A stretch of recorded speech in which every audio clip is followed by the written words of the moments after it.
Okay, we are ready. Yes, so this is the May 16th meeting of the Architecture Review Committee. It is now 5:35 p.m. May we have a roll call? Yes, Member Thompson, Here. Member Walsh, Here. Member Payline is excused. Member McCoy is also excused. Member Lockyer, Here. Member Dozy, Here. Vice Chair Rotman, Here. and Chair Jakeway is absent. We have a quorum. So I know that there's something I would say right now. David, would you do that for me? Yeah, the report of the posting of the agenda. Our agenda was published and posted by Thursday, May 12th on the bulletin board outside of council chambers, as well as on the city's website. So our meeting has been posted in accordance with state law. Thank you. And Acceptance of the okay. agenda. So, okay, so now we have the posting of the agenda. We do the acceptance of the agenda. So are there any comments or changes to the agenda?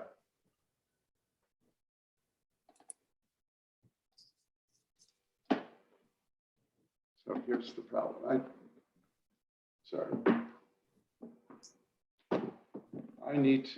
I'm sorry, David, I'm going to need to pull up a second computer too.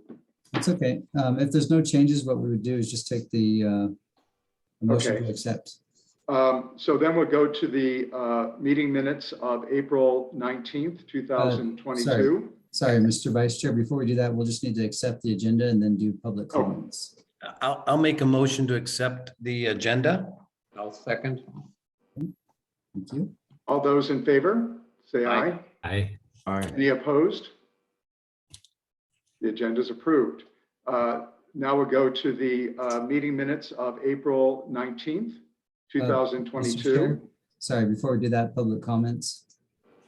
Oh, okay. So this time has been set aside for members of the public to address the Architectural Review Committee on the consent calendar. Okay, I can read that now. I see Okay, that. we got This that. time has been set aside for members of the public to address the Architecture Review Committee on the consent calendar and other agenda items and items of general interest within the subject matter jurisdiction of the board. Although the Architecture Review Committee values your comments pursuant to the Brown Act, it generally cannot take any action on items not listed on the posted agenda. Anybody who would like to speak will have 3 minutes. David, do we have anybody who'd like to address the committee? No direct requests, Mr. Chair, but if there's anyone who is part of the Zoom meeting that would like to make a public comment, now would be your opportunity to unmute your microphone and state your name. You'll have up to 3 minutes.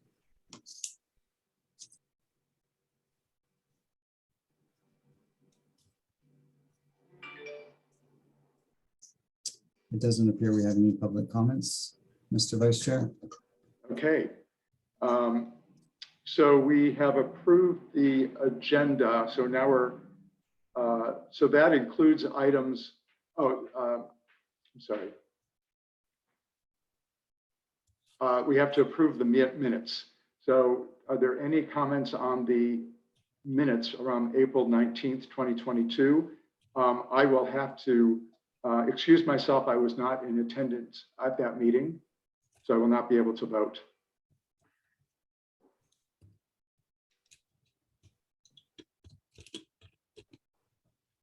Are there anybody have any comments or corrections?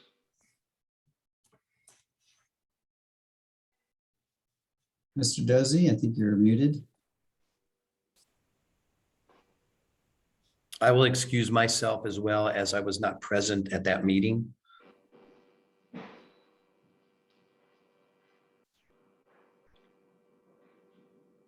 Anybody else? Mr. Chairman, I was there and I'll make a motion to accept. Great, thank you very much. Before Do you have a we second? before we take action on that, really what you're looking at tonight is the consent calendar, which includes April 19th minutes. There are two other items on the agenda, or That's true. the consent calendar. So before we take action on just the minutes, I would recommend that we look at if there's any other comments on items 2 or 3. I have a comment. I have a question on item 3, and that is just a clarification on the type of temporary, the portable sign. Is that an A-frame? That is correct. That would be an A-frame. Okay. I have one question on item 2. Yes, Member Dumpson. On the notes, it says that the building trim was painted red, and in the packet that I received, it looks very orange, and the sign looks orange. I just want to clarify: is it orange or is it red? Because it said it was approved for existing repaint, and it included red trim, and that the sign would match the red trim. But everything that I received online looks orange, so I don't know if it's just my monitor it's making it orange, or if it's truly orange, or if it's red. I want to say that it's originally it was approved red trim. It was framing and the window shutters were red, and this new paint color is going to be, it's not going to be as orange as it appears on the screen, but we do need to receive a paint chip from the applicant because we haven't received that yet. Okay, thank you, Alex. Okay. Mr. Chair, Yes. I would like to pull item number 2 for review. I'm in agreement with that. If the rest of the committee is okay with that. So are there any other questions or comments about item number 3? If not, do I have a motion to approve the consent calendar, which would include the approval of the meeting minutes from April 19th, and item number 3, Reefer Madness Dispensary requesting approval for the use of a portable open sign. Do I have a motion? I'll make the motion to approve. Thank you. Do I have a second? I'll second. All those in favor, please say aye. Aye. Any opposed? No, thank you very much. So now we will go to item number 2, OG Arabian Nights for a sign permit for one main sign at 16 square feet placed on the front of an existing Class 2 historic building located at 232 North Palm Canyon Drive. May we have a staff report? Yes, give me 1 second.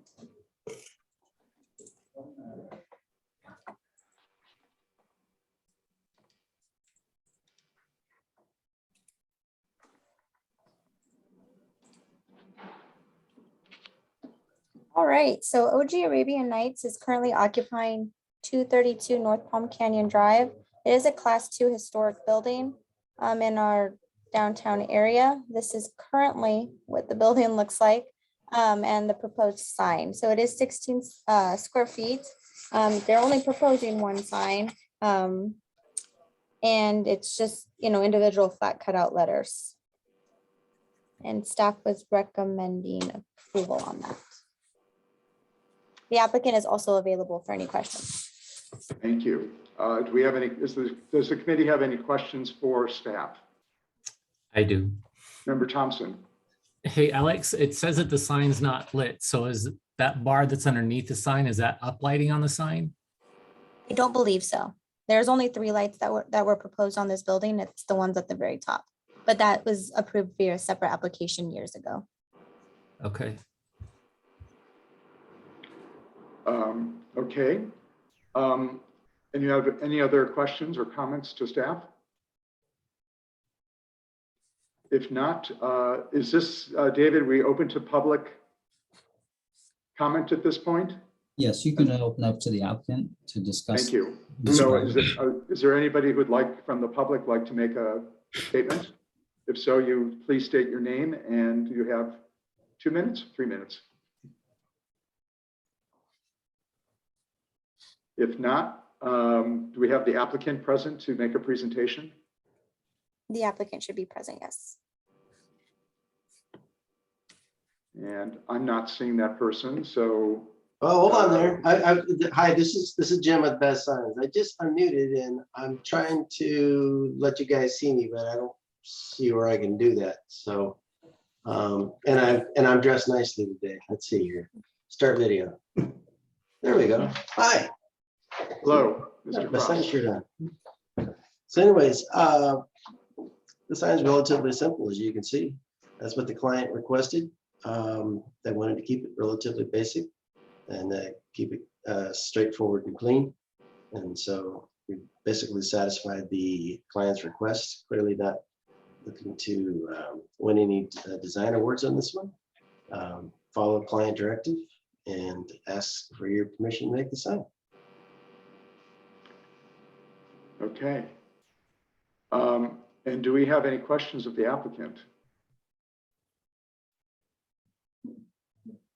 I have a question. Is as you stated, the sign is very simplistic and it seems a little unimaginative. Is this part of their logo, or is there something? Yes, yeah, it would be consistent with their branding. So it has the orange or red box Correct. with the letters inside, the name of the business inside. Yes, sir. Okay. And can you address the question about the color? The color is consistent with the colors used that's on the building now, the shutters and so forth. If it appears to be off a little bit, we would be using the same paint codes that were used on the trim and the shutters. It's an existing panel. Okay. Anybody else have any questions?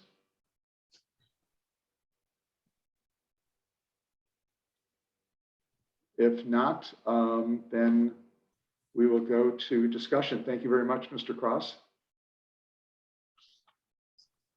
I'll get started, I think. Okay. I would agree with Chairman Rotman. It seems very unimaginative. The font that was selected is very simplistic. It has no relationship to the name. And I think also the lack of dimension or three-dimensional aspect to it is also concerning.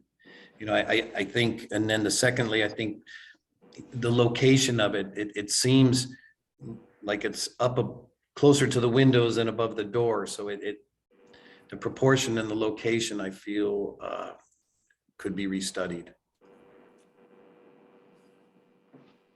Thank you. Anyone else have a comment?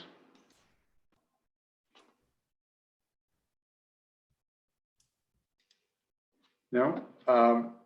Well, I would agree with Member Josie's comments. I think it would be more interesting even if they kept the same font, just to do them as individual letters and not on the orange background. It might help. And I agree that it's a little flat. So I might suggest that maybe they take those comments and maybe come back to us, or they can work with staff on a resubmittal. I'm sorry, but I did neglect to state that the panel is already existing. That panel is already there, and where you see it is where it is currently placed. It's possible that because of its designated or its historic designation or whatever, that the panel is where it is for a purpose. I can't state that for certain because I would agree. It does seem to be riding a little bit high, but the panel is where it is currently. What is the panel made of? It looks like it's It really looks like it's about maybe 3/4 inch plywood. I'm not going to disagree with you guys' design comments, But to remove the panel is going to most likely cause some issues with the surface and some wall repair that would need to be done. And I'm assuming that sometimes, when things are proposed to be individual letters, because of its historical designation, that there's the request to have the minimal amount of penetrations into the building. Would it be possible to pin mount the letters to pull them away from that surface just to give some three-dimensionality to it? Absolutely.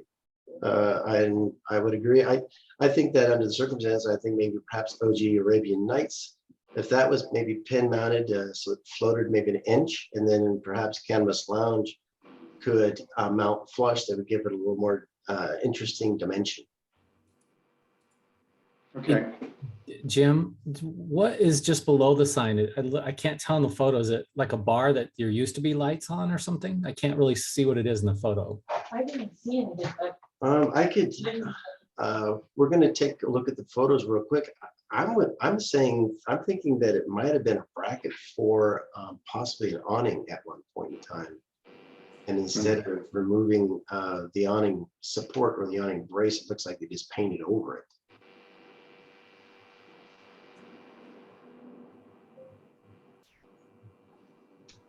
It's, you look at the historic picture that was in the staff report, and even the letters and fonts, those looked more Arabian Night than what's proposed here. I think, especially since it's a lounge, it could really create a feeling and character by looking at the font and just the overall. It doesn't look inviting as an Arabian Night lounge. I'm not so sure that we can ask the client to rebrand. I mean, yeah, clearly it doesn't say Arabian Nights to me either, but it is the way that they envision the character and personality of their business. And it's, I'm not so sure that to me, it might be a little bit cliche to go in and start using Arabian fonts and so forth. That Arabian Nights font, that's what they use on their actual packaging, that same font? Yes, that is that. It looks.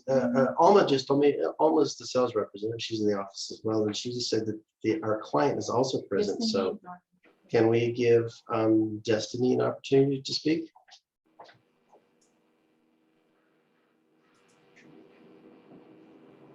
Okay. So do we have a motion? I think he had a request to have the owner of the shop speak. Oh, I'm sorry. My sound is it's hard for me to hear, so I apologize. I don't know if you guys are seeing the same thing I am, and it says that Destiny is connecting to audio. So whether or not if she's having issues or not, I'm not sure, but she certainly would be able to speak to the font, the character, and the brand and so forth much better than I could. Okay. What is her name? Destiny Dormany. Oh, I don't. Her name is within the window that I'm. Yeah, I see she's trying to connect. Yeah, unless she uses the join by audio feature, she's not going to be able to start speaking. I don't know if she's not. Alma, do you have Destiny's cell phone number? I think so. We acknowledge you guys' time, and if you've got an agenda you want to move on to, we're going to contact the client very quick and ask her to just reconnect and then connect using audio. Because like I said, she certainly should be the one that should be answering you guys' questions about the brand and so forth, and the font and the character and personality of what they are proposing here. Do you want to call for that? Yes. So this is what she said. That's what we requested for a block. Mhm. Okay. Um, I don't have David, any should, way of yeah, I don't really have any way of showing you what Alma just gave me, but this was the client's request, and their request was more of a block font. It looks like that we recommended something that was condensed because we don't have a lot of space. Like I say, the panel is already existing. It's a 2 foot by 8 foot panel. So by doing Arabian Nights on one line, it doesn't get very big. But I see that she's not trying to connect anymore. Do you have her cell phone number? David, should we come back to this when she can connect and we can move on? That is, if that's what the board would like to do, yes, we can come back to this. Yeah, we have a, Yeah, that's completely understandable. Like I say, we're very aware and appreciate guys' time and letting me speak as much as I have. Usually when we used to do this in person, David would tell me to sit down. So you guys come back to us whenever you can. I've got the client on the line, and I'll kind of walk them through how to get through the audio so that when you do come back to us, maybe after you guys' next item, perhaps. okay, great. We'll come back to this item. Thank you very much. We're moving on to item number 4 under unfinished business, elemental architecture for minor architectural application for exterior improvements, including a repaint and rooftop modification to an existing commercial building located at 2481 North Palm Canyon Drive. May we have a staff report, please?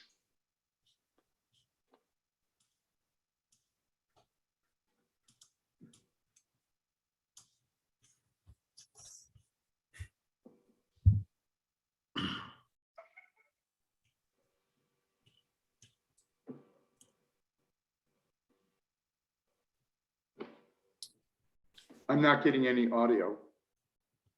I am so sorry, I was muted. So on April 19th, the ARC reviewed this application for the first time.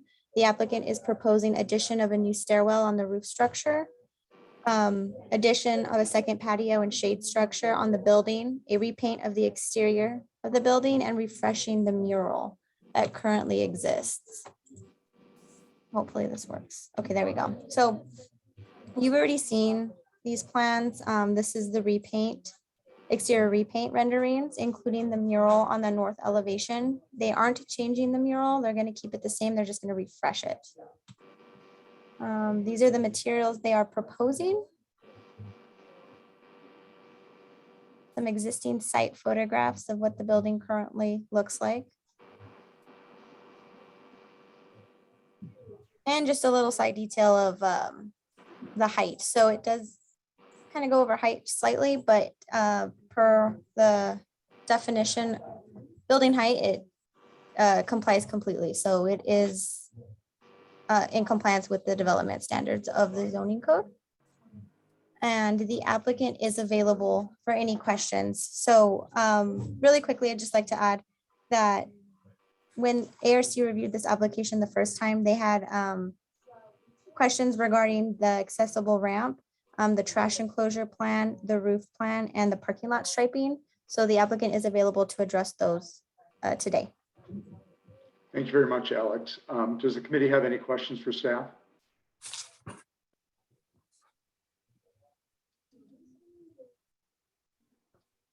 It does not appear so. Then we move on to, is there anybody in the public that would like to address this particular item?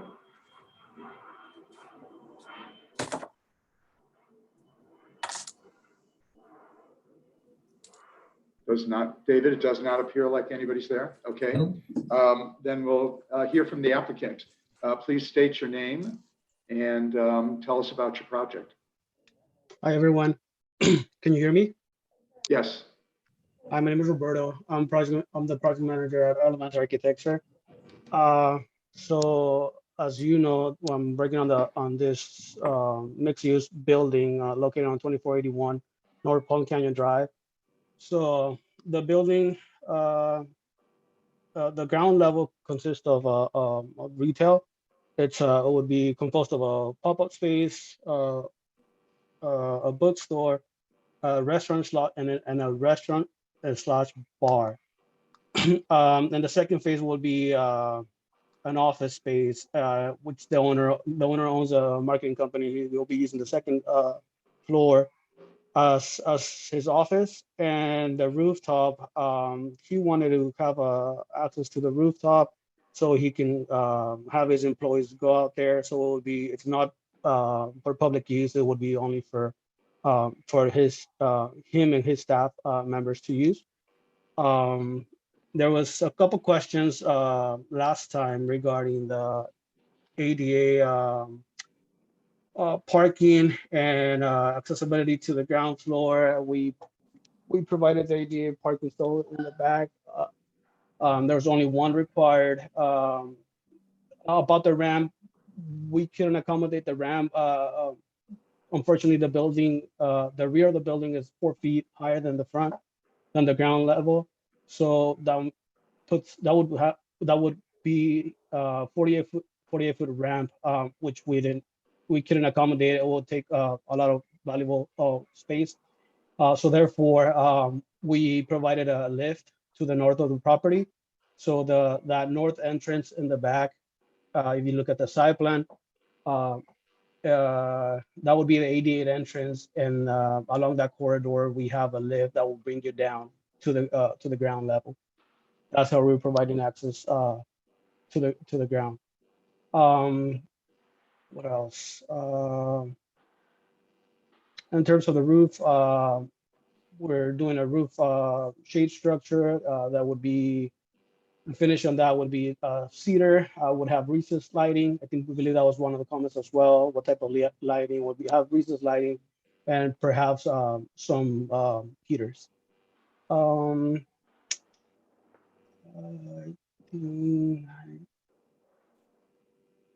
believe that was the main comments that we had last time. If there are any questions, feel free. I'll answer the best as I can. Thank you. Does the committee have any questions for the applicant?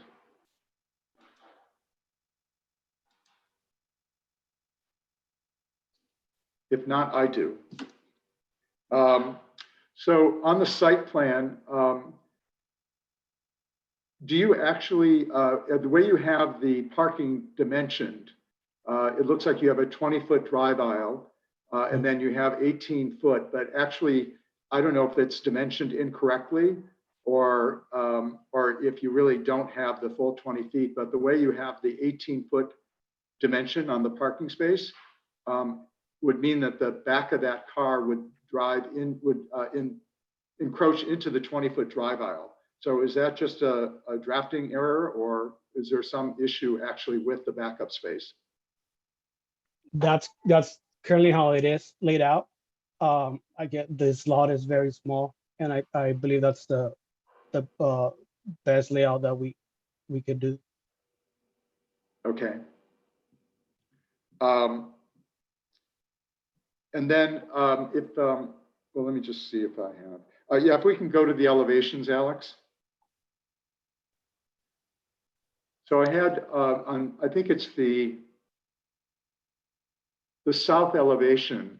I'm just concerned about the screening of the condenser units. You see there's a gap, the way the building's angled. You can see that there's a gap between your screening from the two sides.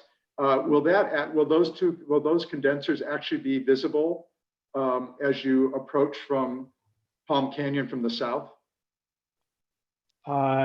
I don't think so. We can look at one of the we can look at the existing pictures, but I don't think there'll be a problem right now. As a matter of fact, I don't think we have there's any screens at this point right now, and you can't see them for now. But if it becomes a problem, we can definitely extend the panels and cover that gap. Okay. And as long as we're talking about the screening, I see that it's a corrugated metal. Is that, what color is that? Is that, what color are you proposing for that? It's the same color as the building, I believe. It's a dark A dark gray? gray. Yeah. Okay. And then what is the roof material on the new stair going up to the roof? That would be stucco. So that the stair enclosure would be a stucco sand finish. On the roof itself? You're talking about the stair enclosure, the walls? Yeah, the or- roof of the stair enclosure. Oh, the roof of the, that would be we typically do a TPO membrane. And then So is yeah. it going to be dark or will it be a light color? Dark as well to match the building. Okay. On the, let's see here. Also on the west elevation where you're placing new full height windows, those I assume are operable, is that correct? On the second floor. Correct. And are you going to have some sort of railing or some protection across those windows? Let me look at the plan really quick because I'm not, I want to say they're fixed now.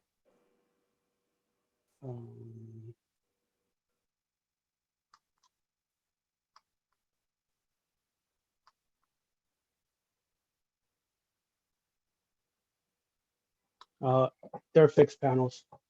They're fake panels? Fixed They're panels. fixed? Yeah. So they're not operable? No. Okay. And then is there any proposed audio for the rooftop deck? Any speakers or anything like that? No. No. Okay. Thank you. Those are all the questions I have. Anybody else?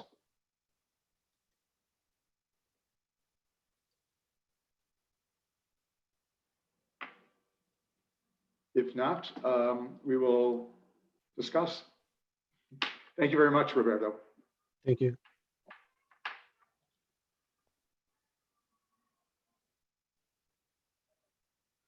Sean, any comments?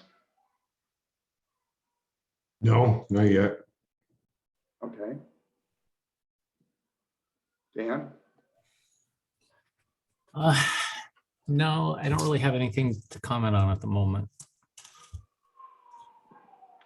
And John, anything? Yeah, well, you made mention of, and I could squint and see it, the parking dimensions. Where does that stand with planning? Is this a non-conforming existing condition that will be allowed? Maybe that's a question for staff.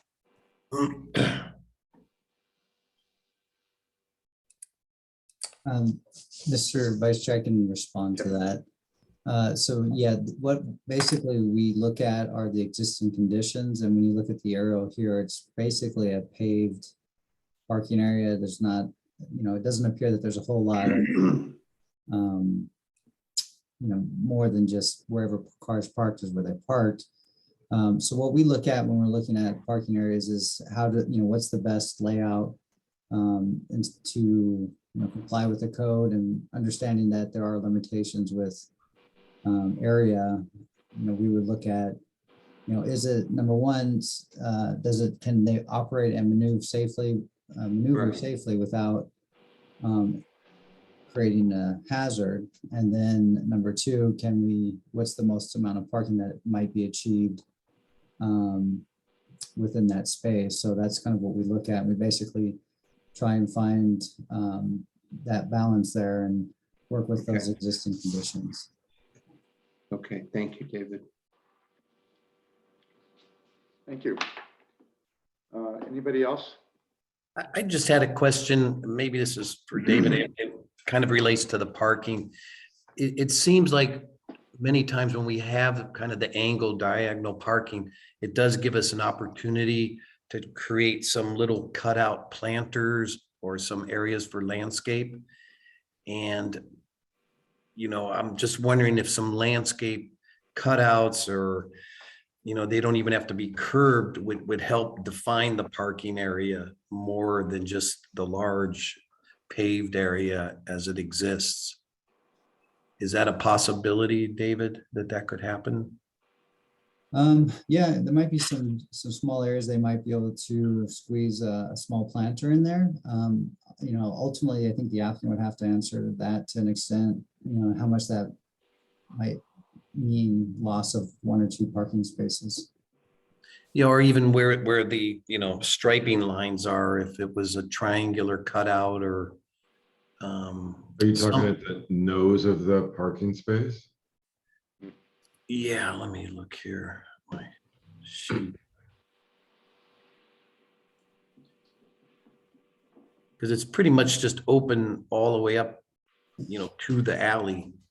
Even the drive aisle doesn't seem to be well defined.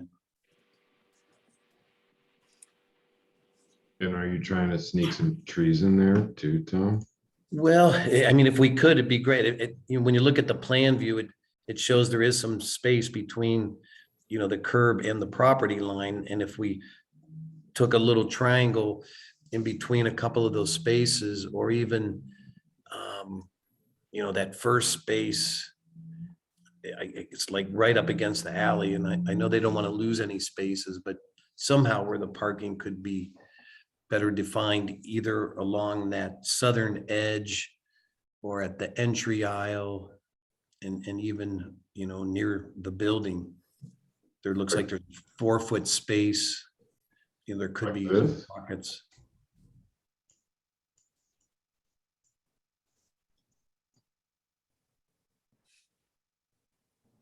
Tom, is that where you're going? Where, what I just red marked there?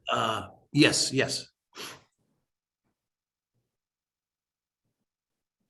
Picking up some of that space and just a little, out of the parking.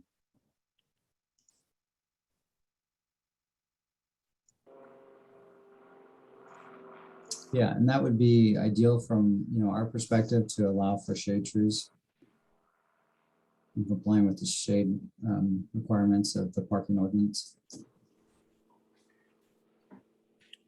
Okay, if the applicant could explore that, that would be great. Am I allowed to speak? Yes, Okay. So, yeah, we can definitely explore that option, and just pointing out, if in terms of landscaping, like you mentioned, we already have a 2-foot planter there, which we're gonna do a privacy fence, because right now there's just a chain link fence. We're gonna do a ficus fence along that edge, and we're also proposing one at the north side as well. Okay. okay. Yeah, I didn't see that in our packet, so that would be preferable. Oh, I see. There's a note, correct. You can also see them in the elevations, Yeah. the hedges are right there.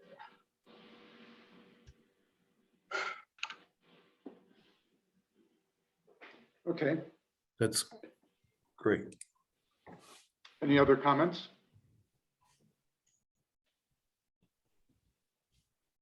If not, do we have a motion?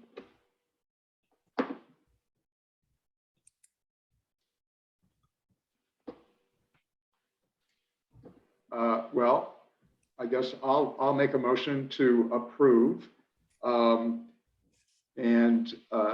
put a condition that they explore enhancing the parking lot with additional plant material at the nose of some of the cars, maybe 3.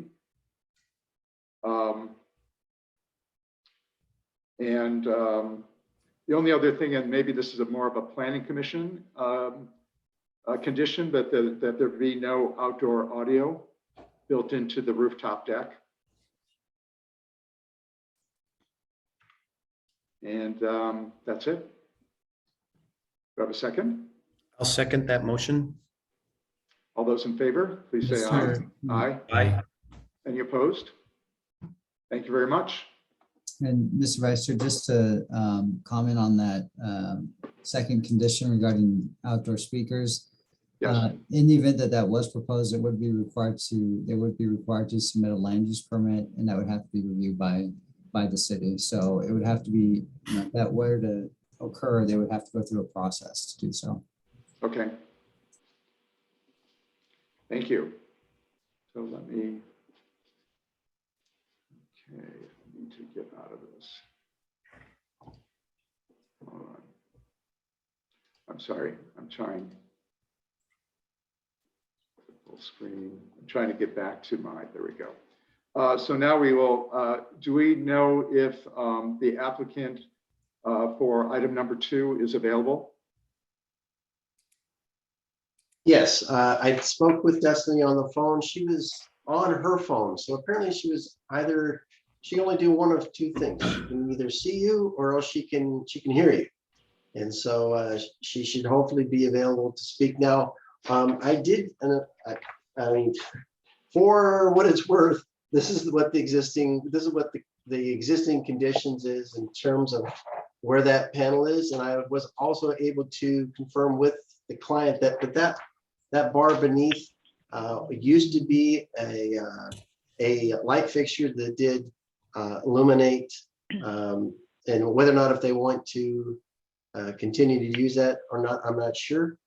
So Destiny, hopefully you're there and you have got the floor. Yes, can you guys hear me this time around? Yes, we can. Thank you very much. Okay, super sorry about that earlier. I was having a really hard time figuring out the line. But yes, that was an existing fixture. I'm not personally certain if it is functional. However, I mean, if it is, I suppose it would be used. We had no plans of removing it either, unless that was requested.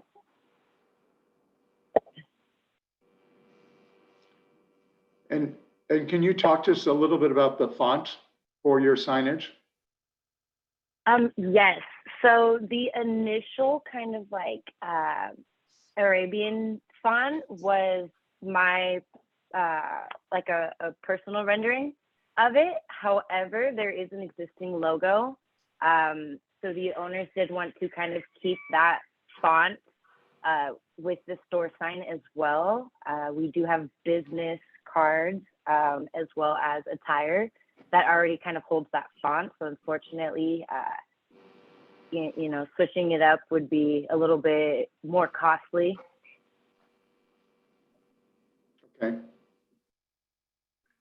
And does the committee have any other questions they'd like to ask the applicant while we have her? I have one. Hey, Yes, Destiny, I went on your website and I looked at it, and it looks like you also use kind of like a genie lamp with a flower bud coming out of it as a kind of a logo. Have you thought about incorporating something in that to give the sign a little more interest? So initially that was considered, because as our logo, it is sat like right next to the OG Arabian Nights. However, that little flower is a marijuana leaf. So we just weren't sure if that was going to be approved, seeing as it was the marijuana leaf. David, do you know if there's some restriction in terms of displaying a marijuana leaf? The municipal code did have a section that prohibited that symbol from signage at one time. I'm not sure if it's still there or not. Okay. I don't believe that it is still there. And can I ask a question? The comment was made during our discussion that the sign, the location of the panel and the sign looks a little out of proportion in terms of placement. And I'm wondering whether if you could switch the Cannabis Lounge and the name of the business so that the Cannabis Lounge was on top and that the OG Arabian Nights would be below that. that would help bring the sign visually down. Is that something that you could consider? Yeah, I do think that is something that the owners would be comfortable with kind of switching around. Yeah, it just, it seems a very top heavy. Of course. Yeah, no, I definitely appreciate the feedback too, because I'm sure you guys know a lot better of like what looks good. You guys have been doing this for a lot longer, so I do really appreciate it. Okay. And then the other thing we were talking about was giving the letters a little more three-dimensionality, either by pin mounting them or making them deeper. And is that something you're also willing to consider? Yes, of course. Okay, great. Thank you very much. Anybody else have a question or comment? I'd like to make a comment. Is it possible that they could review, I mean, just because that panel was existing and also the light bar below is existing, if those could be removed, may give them a better opportunity to place a sign, you know, in the location that's more proportional to the door and elsewhere. Is that something, David, that the city would review, or is that, I don't think it was a historic piece of plywood up there. And I think the light bar should be removed either way. If it's just going to be abandoned, it doesn't look attractive on the facade of the building. Yeah, I think anytime we can have conduit removed or taken away from a facade is a good thing. What we might do is work with the applicant to figure a way out to incorporate lighting. I'm assuming that's their plan was to use that uplighting as existing, but what we might do is see, and this is probably a question for them to answer today, if they'd be willing to incorporate that that conduit box location into their sign and incorporate this lighting within the sign. Yeah, I think Mr. Cross is very talented and creative, and he, hearing our comments, I think could, you know, come up with something that I think would be more appropriate and offer a better appeal for the retail establishment. Certainly willing to propose some alternatives. And like I said, it's the client is obviously amicable and willing to listen to your input, and I'm sure she would listen to ours as well. I understand what the directive is, and I think that perhaps there was there may have been an assumption made that we needed to use what was there. And I honestly don't know, you know, when we talk about historical designation, that causes me to flinch every time I hear those two words together.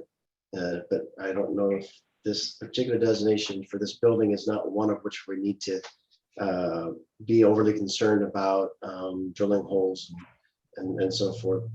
But there's no question that that fixture could be removed, and if we were to put a panel and internally illuminate it, that we would conceal the majority of any damage done to that facade, with the exception of maybe a foot above. So that's a conversation we're going to have with the client. And Destiny, are you still with us? Yes, I am. Thank you. This is not part of Best Signs upselling process, by the way. Yeah, and I think Mr. Chairman Thompson, or Member Thompson's comment about the logo, even if it was modified a little bit with the lamp, but I think it would add a lot of character. I think that could be worked in there as well. Of course. So a pending approval, I suppose. I guess I should say initially, we were under the impression that we were kind of had to work with what we had in terms of that panel. However, I would be almost confident in saying that the owners would be happy to remove it. assuming that is permitted, being that it is a historical building. I understand that there are a lot of kind of clauses and hoops to jump through as well when it comes to that. But we are definitely open to all recommendations. Well, I appreciate that. And I think you could easily have a conversation with staff to find out if it would require additional approvals to remove that. I can confirm staff would work with the applicant to remove that fixture and that light conduit that looks like it was installed in more recent years, to incorporate a sign that has better lighting and is meeting the objectives of the committee based on the comments we've heard tonight.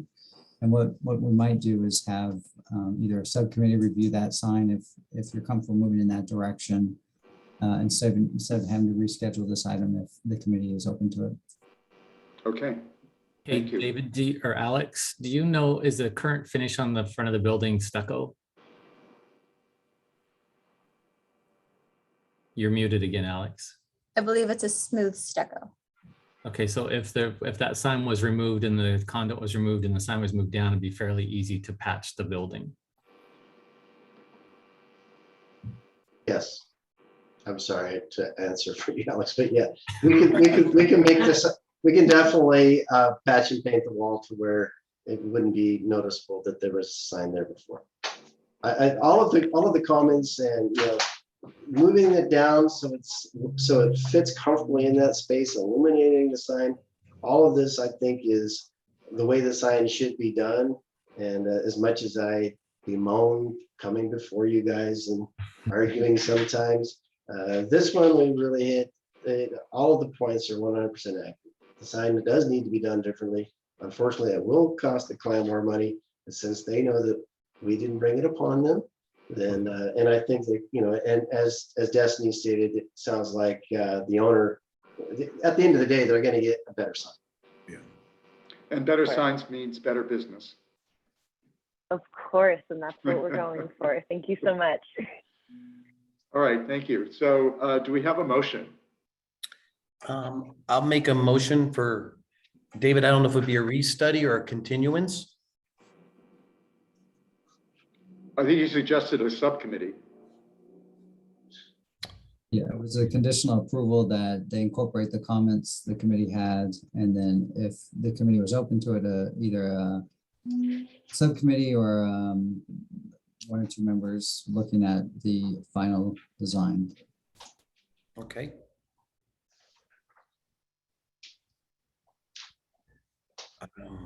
So Tom, your motion is? That we revisit the sign with a subcommittee, and I would happy to be part of that subcommittee. Great. And Dan, would you be interested in being part of that subcommittee too? Of course, that's fine. Great, thank you. Just So do we have a for the- second? For the record, it's approval subject to all of those conditions that the committee discussed with final decision by the subcommittee. Yes. I shouldn't say that. It should be for Tom to say that. I'm sorry. I'll make a motion for approval with the conditions as stated and final approval by the subcommittee. And do we have a second? Thank you, John. All those in favor? Aye. All those opposed? Great, thank you very much. And thank you, Mr. Cross and the applicant. Thank you Yes, for your thank you. time, and thank you for putting us Thank up you guys first so and see much. some of these other names. I've known some of these guys for about 50 years. And I'm sure they're going to be lots of hours. So, hi, Scott. Hey, Alan. Good to see you, David. And anyways, thank you very much for your time. Thank you. Thank you, guys. We are now moving on to item number 5. Does the committee want to take a 10-minute break? Or are we okay to go on? I'm Okay. okay to go on. Okay, perfect. So now we are going on to item number 5. Allure Palm Springs LLC for an amendment to final development plans for Plan Development District 309 and a major architectural application for the construction of 26 single-family residences on a 4.1 acre parcel located at the southwest corner of Rosa Parks Road and El Dorado Boulevard. May we have a staff report, please? Excuse me, Mr. Chairman, I will have to Yes. recuse myself from this project as I've worked with the developer on this project. Thank you. Thank you. So good evening, Vice Chair Rotman and members of the ARC. So before I start, I just want to share my screen with you, if you don't mind, just a minute.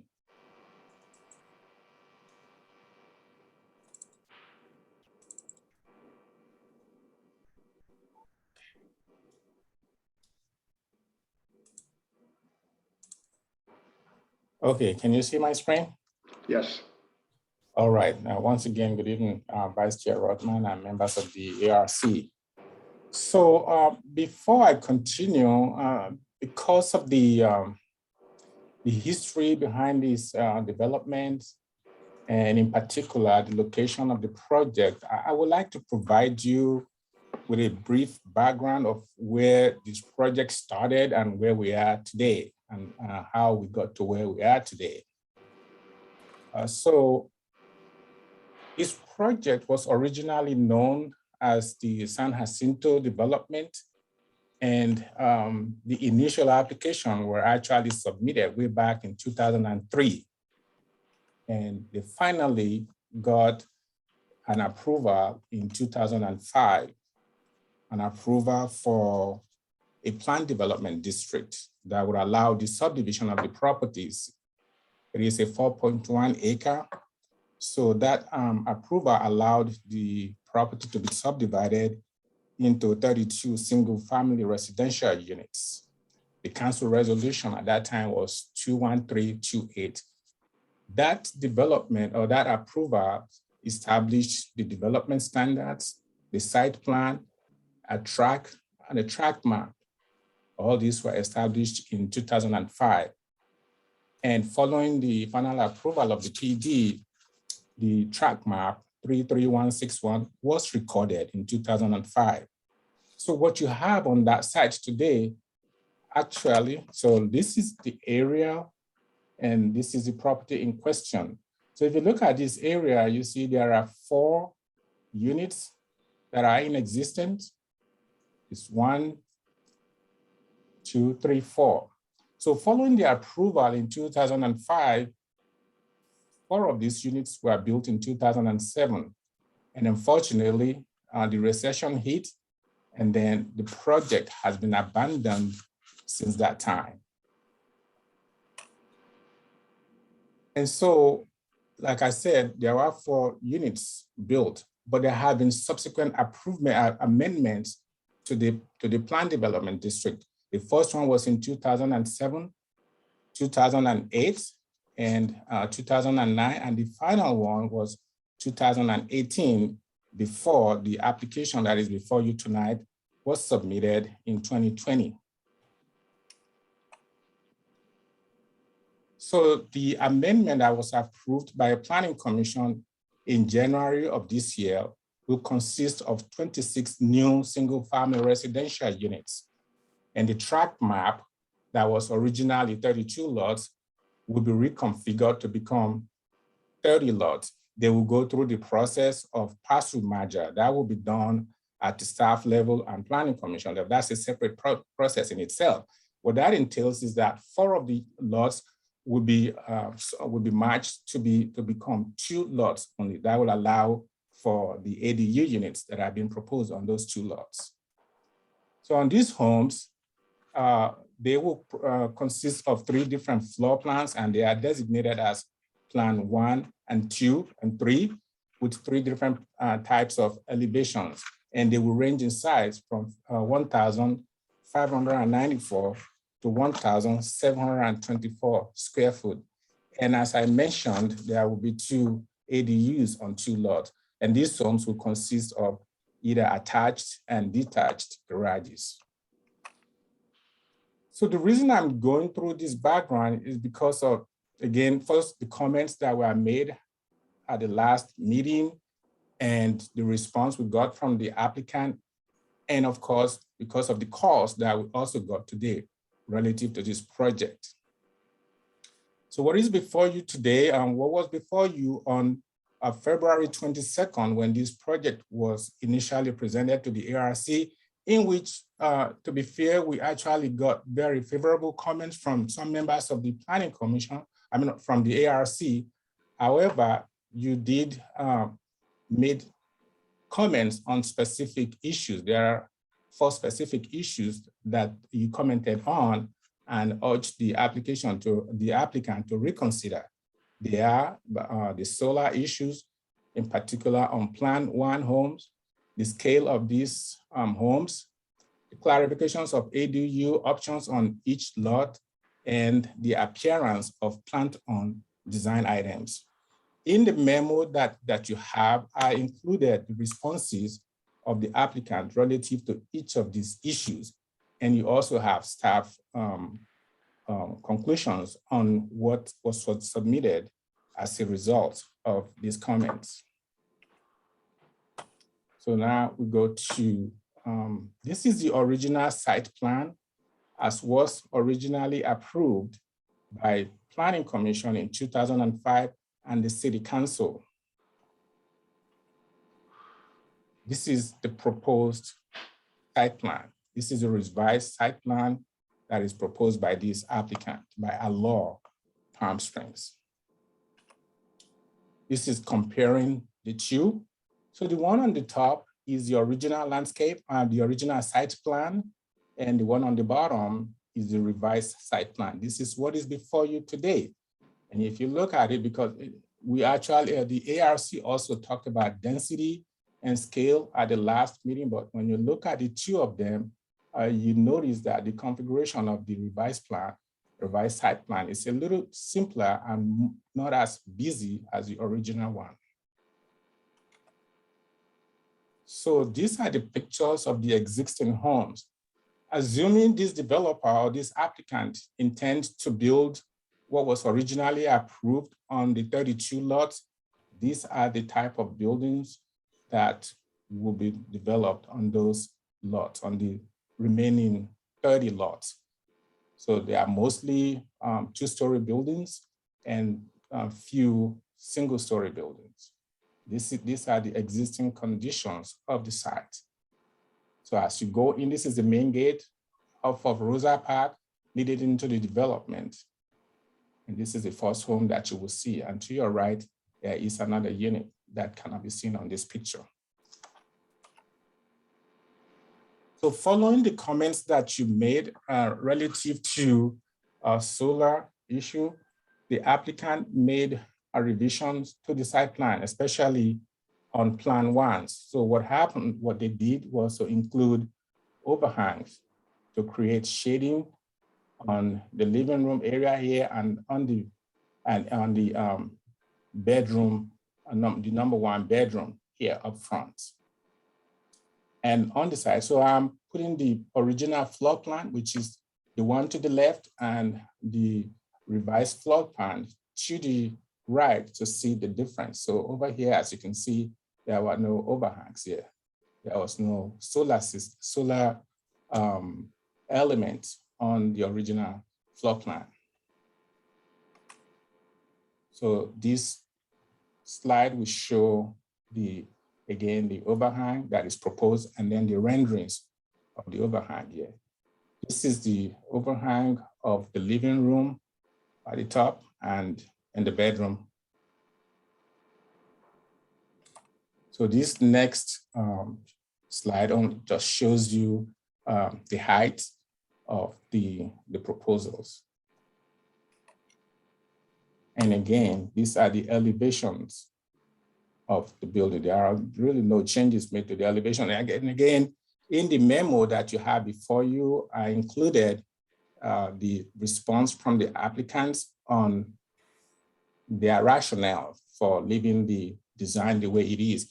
They are also here tonight.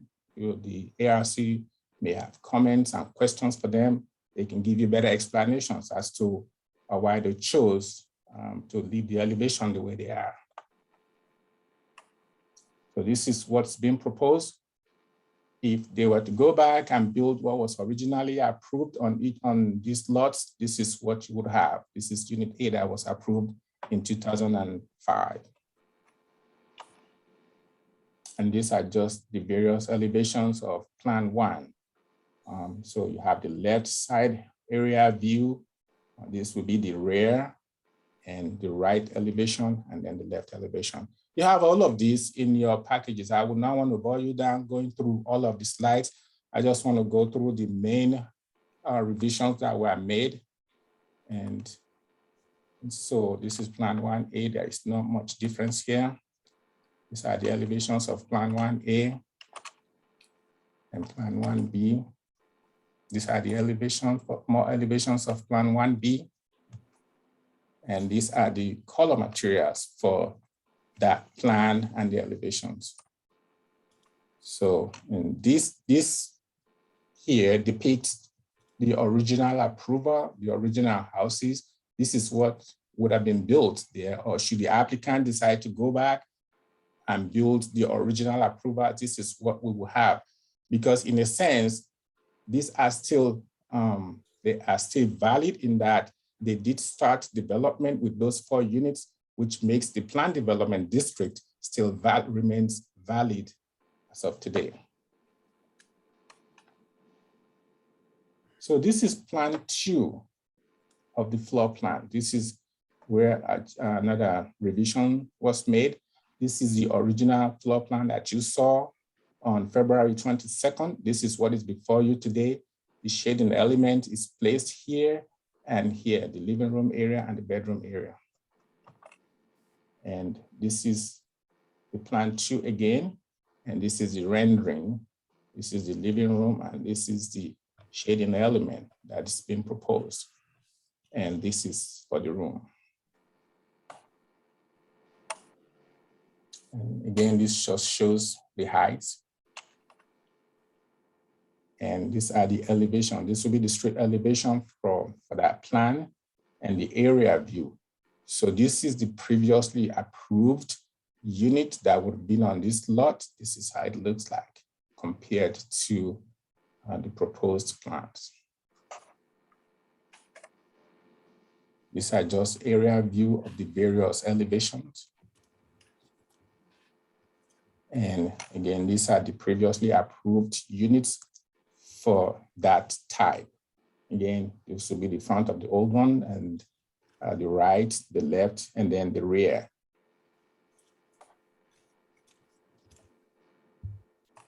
These are for the more rear views of the same plan. So I'm gonna go to, this is the color materials for that plan type. So this is Plan 3, finally the Plan 3, floor plan for Plan 3. So to the left again is the original plan that you saw, and this is the one before you tonight. This is where the shading element will go. And here is the rendering, and again, the floor plan here. This is it on the floor plan, and on the rendering, this is where it goes.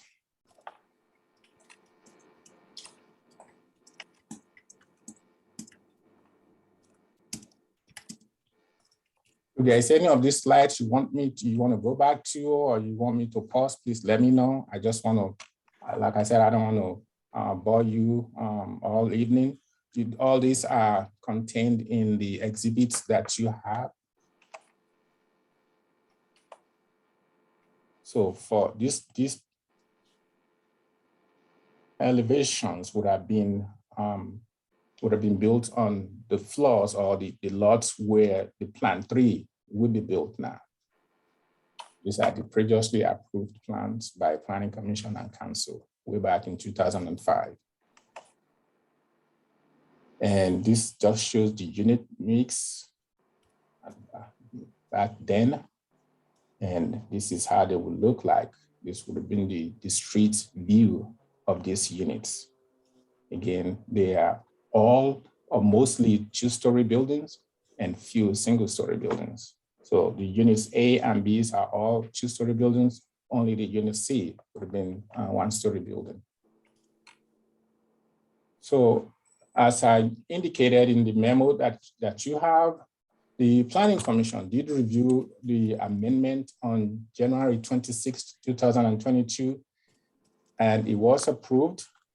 Most of the comments made and most of the directions they gave were mostly related relative to landscape.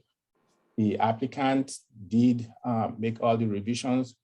The landscape architect on record is an esteemed member of your, is a member of your esteemed committee. So, and that's why he's not participating in this review process. So the comments made by the Planning Commission on January 22 include directing out the applicant to install trees to create consistent shade canopy along both Rosa Parks and Radio Road. They did that, and to select tree varieties that are resistant to wind, diseases, and other desert tree killing elements. The applicant also did that. Proposed tree sizes at 48-inch box, and also install a dense, quick-growing and pedestrian-friendly vines, preferably Caliandra, on the walls along Rosa Parks and Radio. And the applicant done that. Offer ADU units with kitchenettes for independent living in all units. The applicant did mention that they had a different opinion on that, given the economy. And I will let the applicants speak for themselves when it gets to that turn. All pedestrian grades in the development shall remain unlocked during the daytime. They agreed to that. And then install adequate lighting designed to prevent vandalism throughout the development. That was done. And repaint the existing homes within the development to match the proposed color schemes. So if you recall, in the meeting of February 22nd, this question was asked of the applicant, in which they mentioned that they've had meetings with with some of the existing homeowners at the development, and something will be done about the repaint. So these are just the landscape for typical landscape for each unit. And of course, the legend of the plant schedule for each of the plant types. This is the overall landscape plan on all sides of the site. And these are just the photo scenes of the interior side of the development.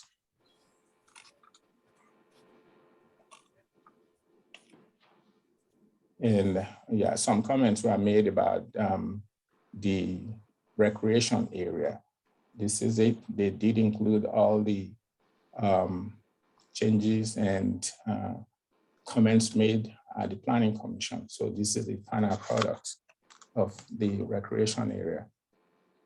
And as I mentioned earlier on, because the site plan was established way back in 2005, the map recorded, this was the same size of the recreation area as was originally designed way back in 2005. The only difference is that landscape selections and plant selections are a little bit different than what was originally proposed had it been built way back then. And then this is the overall landscaping. These are more streetscapes that the Planning Commission asked for earlier. This is how it would look like upon built out. The earlier one you saw was on Rosa Park, and this is the Radio Road section of the development. Again, this is Rosa Parks. This is the interior of the site. The top one is on the north, and the lower one is to the south of the site. These are more photo scenes of the area. And so initially, when the amendment application was received, they did not provide any floor plans of the ADUs. When it went back to the Planning Commission for the second time, they provided the floor plans of these ADUs. And this is how they look like. And this will be the renderings of the ADU units.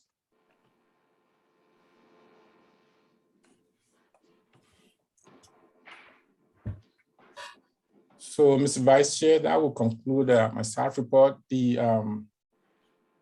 Our staff recommendations remains the same, that based on the history of this project and the fact that the amendment was originally approved by the Planning Commission, staff is still recommending that the ARC approve the project subject to any added conditions that might be deemed fit for the project. That will conclude my staff report. I'm available for any question. And as I mentioned earlier, the applicants are also here to answer any of your questions. Thank you.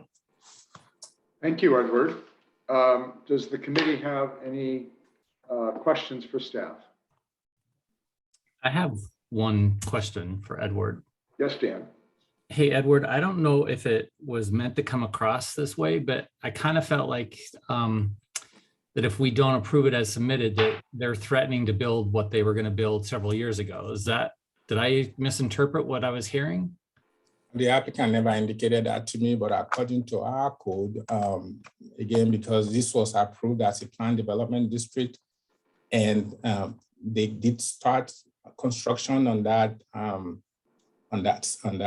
site, because ordinarily, if no commencement of any construction activities ever took place, the PD would have expired, and so they would have had to come back with a new application for a new PD and a new review process. No, it's just part of what the code allows. So no, they have never indicated that to staff. Okay, thank you for clarifying that for me. You're welcome. So I have a couple questions. Edward, if you can pull up the colored site plan. I don't know what sheet number that is. Okay.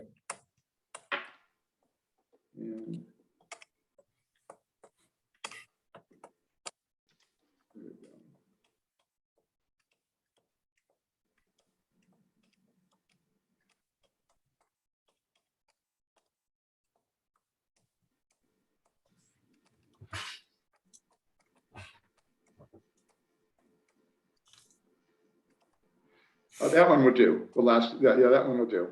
So as you compare the original to this current one, if you look at lots on the current one, lots 29 and I think it's lot 3, the way the driveways, the garages are located and the driveways, it looks like a disaster.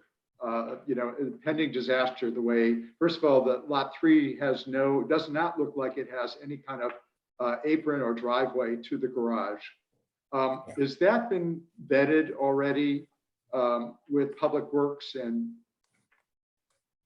engineering? I mean, Public Works engineering? Yes, absolutely. And that's a very valid question. And the same question was raised earlier. And that's why there is if you look at the sets of conditions of approval, parking on that, on the aprons that are less than 4 feet is prohibited on this site. So there will be no parking there at all time, at any time. Parking will be disallowed. And indeed, the Public Works and Engineering Department did review it and agreed with that condition. Okay. And then I'll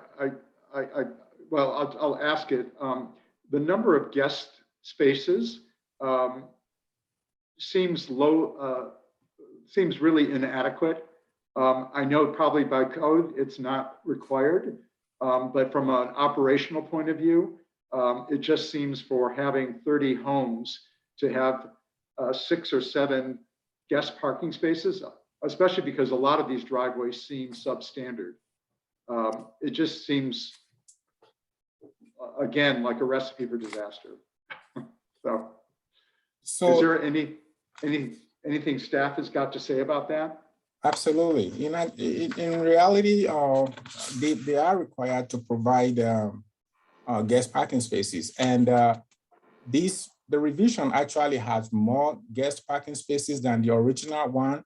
So I'm trying to look at my notes to tell you exactly how many. It's not 6, it's way more than 6. I think it's about 12 of it, if I recall. So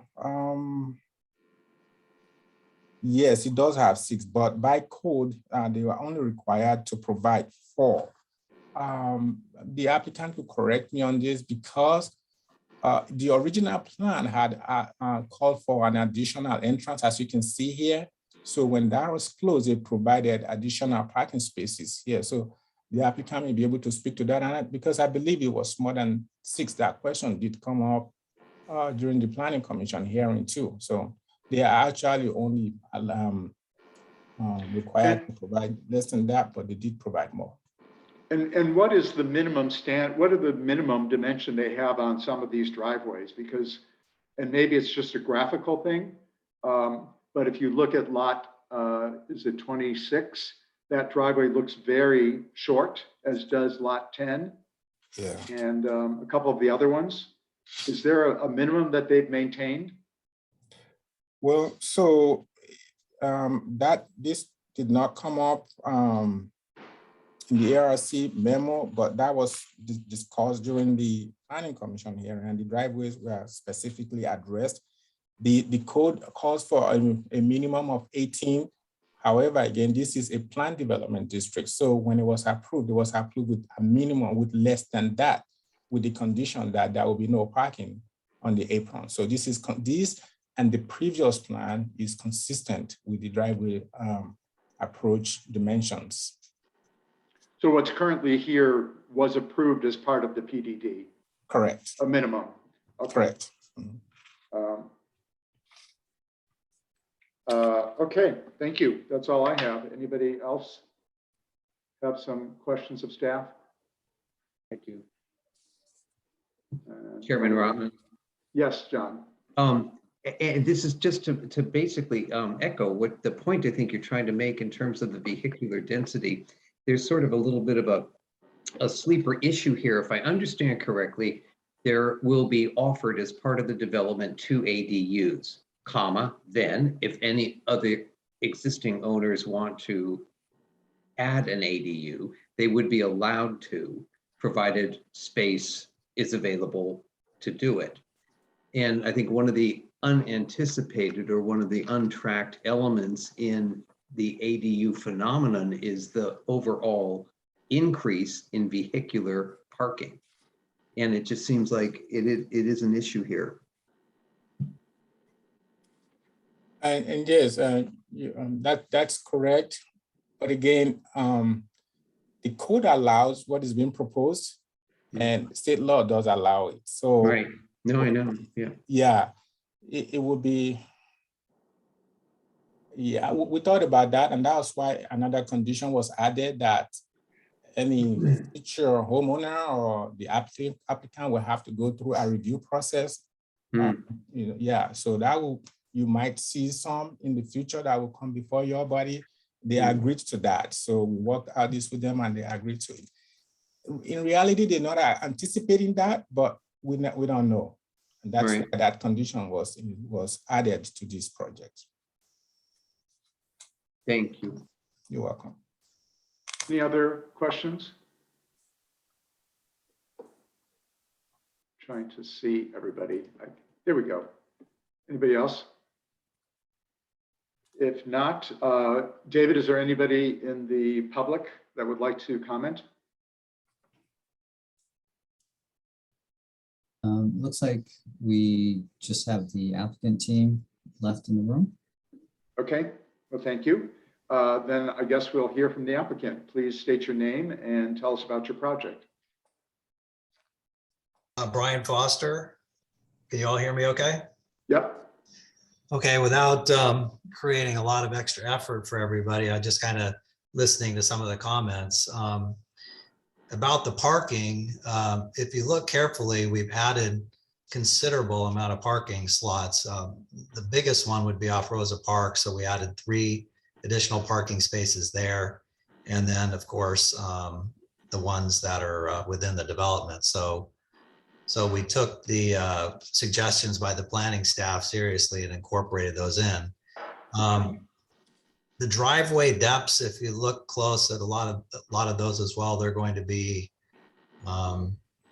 considerably deeper, but there are some shallow ones for setback issues and other reasons. But for the most part, the original development didn't really allow for any cars to park in the driveway. So we've increased the depths in certain areas to help alleviate some of the parking problems.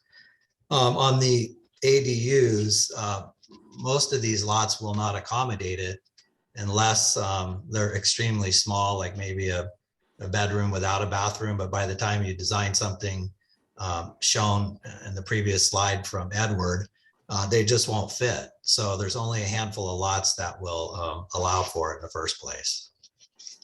So I think, yes, there is a chance that someone could, I guess, remove their pool and build an ADU, which will block their view. I don't know, but it's probably not anticipated that things like that will happen, but it's kind of a new thing for these ADUs to be popping up, but we don't anticipate it. And of course, just the types of homes, it just seems like it wouldn't be something that anybody would want to do.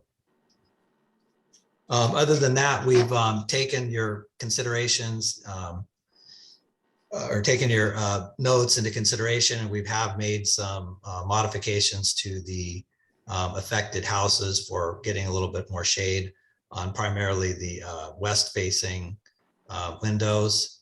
Some of the other ones already had integral design features that had comparable overhang through the or recessed area through the design elements. So I think we've got that completed through all of the homes now. The other issue was the scale. The scale that we're proposing isn't any higher than any of the other local developments in town. And we're doing all single-story homes. So the two-story homes are about twice the height. So we're not sure what the purpose would be to scale these down anymore. We would have a tremendous amount of, we would have absolutely no success selling homes with 8-foot ceilings. And in the great room or the living area being down to 10 foot would not be a wise move. And I know the sales team would highly object to it. So we're going to go ahead and stand by our heights as proposed, unless we're missing something that we could accommodate somehow to at least maintain a reasonable ceiling height. But as you all know, today's standard is basically 10 foot in secondary rooms and primary rooms, minimum 13, 14 feet for any home of this caliber. Other than that, I think we've accomplished everything you've asked for, and we've also gone through the planning commission and spent a lot of time with this. And I just want everybody to understand that, you know, the big picture here is that this project's been sitting for about 17 years, and these market conditions do kind of erode quickly. Good markets like today don't last forever. I always tell everybody that these markets are short-lived, so it's an opportunity for us to move the project forward. I think it would be more productive if there are issues here that are a stumbling point, that we work with a subcommittee direct and see if we can resolve them, rather than scheduling out for long-term meetings and going back and forth. So we're willing to do whatever it takes to try and capture the market and achieve our design goals at the same time. So with that, I don't know if you want to hear from Scott Lyle, who's on the sales team, but he's on the call as well. And then also Alan Sanborn is available if you have any comments. Thank you. Thank you, Mr. Foster. Does the committee have any questions for the applicant?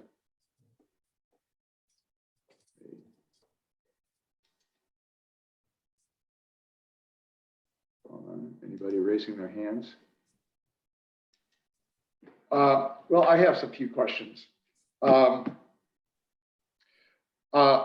see that you have added some shading on some of the units. There's still, I'm a little unclear because the element that you showed as a shading element over the great room, I'm not sure which unit plan those actually apply to because the elevations in the packet still show the elevations that were presented originally back in February. So can you clarify what exactly where, what elevations are going where? It seems confusing to me. Yeah, well, sorry about that. The elevations that don't have the integral shade structure built in. So what Edward's showing now is a good example of the plans that had a more of a flush face, I guess you'd say. So between the deeply recessed windows and the overhang, it's adequate for facing west. Keep in mind too that for Title 24, these homes will have solar panels, so it will help offset some of the energy usage in relationship to the air conditioner. So we've been sensitive to that. We're also planning on doing the best we can with the insulation of these homes. So the roof deck will be thicker and the framing members will be thicker for additional insulation and so forth. We also, reminder that we have to keep the roof deck down and have a reasonable pitch for drainage. We don't want solar panels sticking up beyond the parapets. So we're trying to be sensitive to the ceiling height inside and at the same time add for adequate insulation, which I've talked to the Title 24 engineer about in depth. And then of course to have the insulated roof panels and a membrane roof with adequate stanchions for the solar panels. So we're not having them stick up above the roof. So we think we've achieved the balance and we really need the height that we're requesting to accommodate it, but we're open to other applications if they're available to us. But we're really trying to maintain the ceiling height more than anything else and throughout the house. And have you done a solar study on the effect of these southwest facing windows? Because it seems, how deep is that proposed overhang? I believe it's 3 feet. And then we also have about another 2 feet of recess. And yes, I did talk to the engineer about this. And it's adequate because if you look at the other areas of the home, there's not much glazing. The front door is mostly solid. So the only area that's really taking on the most sun is southwest. And of course, in the winter, these will be immensely enjoyable with the direction the glass in the living room is facing. But the summertime obviously could be a little bit harsh, but no matter what we do, unless that overhang were 20 feet deep, you're not going to ever be able to completely block the sun in its entirety. So we think the balance is about right for what we're trying to accomplish here.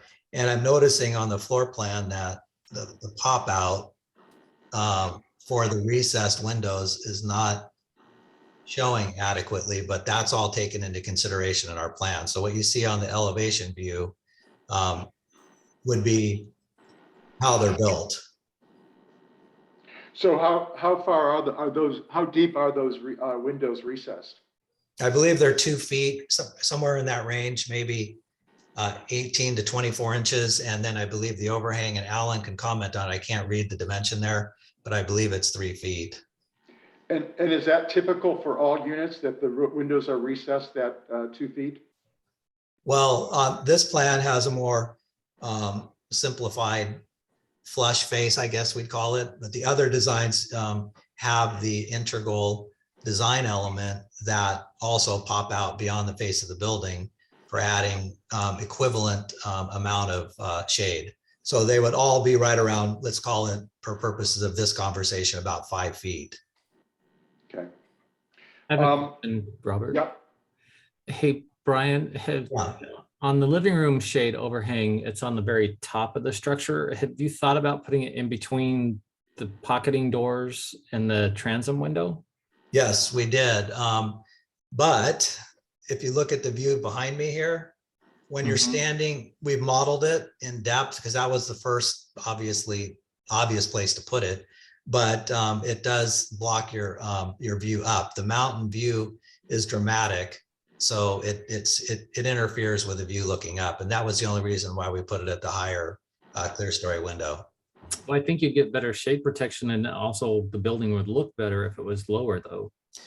Yeah, I can't argue with that. Or we remove it and come up with an integral feature. Maybe the pop outs a little bit further, but then it eats into the yard area, which are already small as they are. The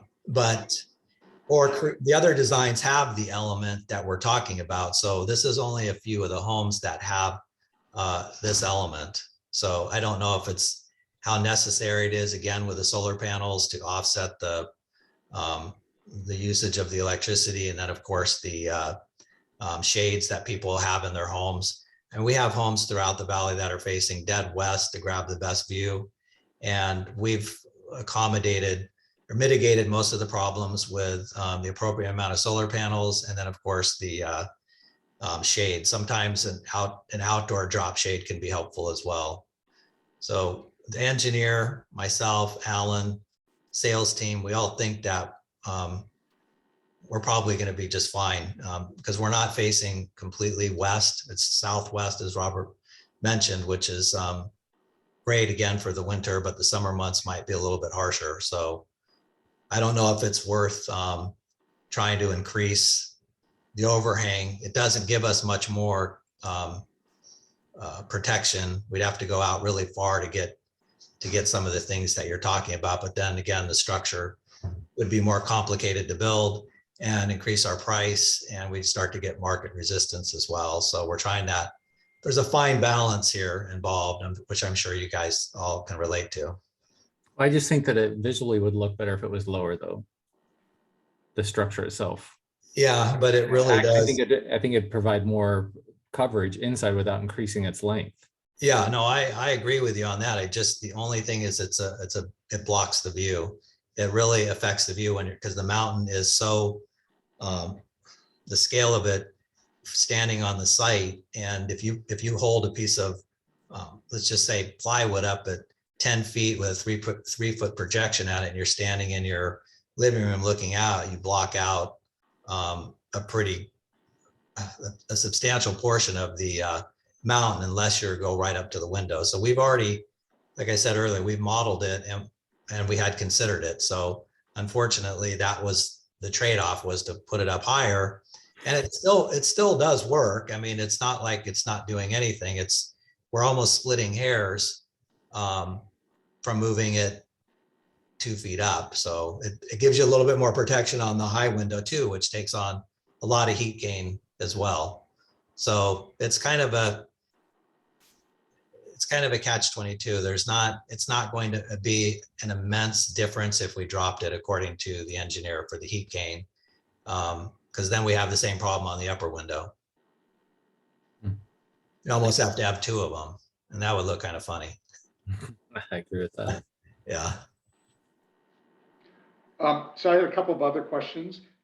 There was in our packet for Unit 1, there was a site plan that showed the rear yard, how it might be built out with a patio and outdoor shower and all that stuff. Edward, can you pull that up for a minute?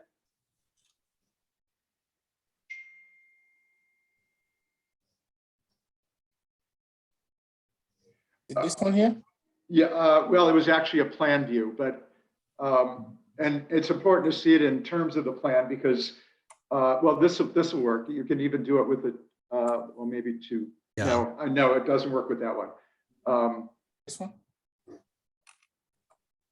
The question where I'm going with this is where, and you can see it in the rear aerial view at the bottom left. There's really no access to that space other than behind the bathtub.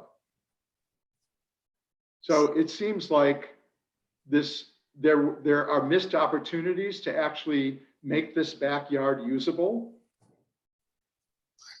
Well, And it's all, you know, looks like very pretty, but nobody's ever going to be able to go out to it. right. This is something that is probably not a good enough representation because the site walls were already in, and at one time we had thought about modifying them.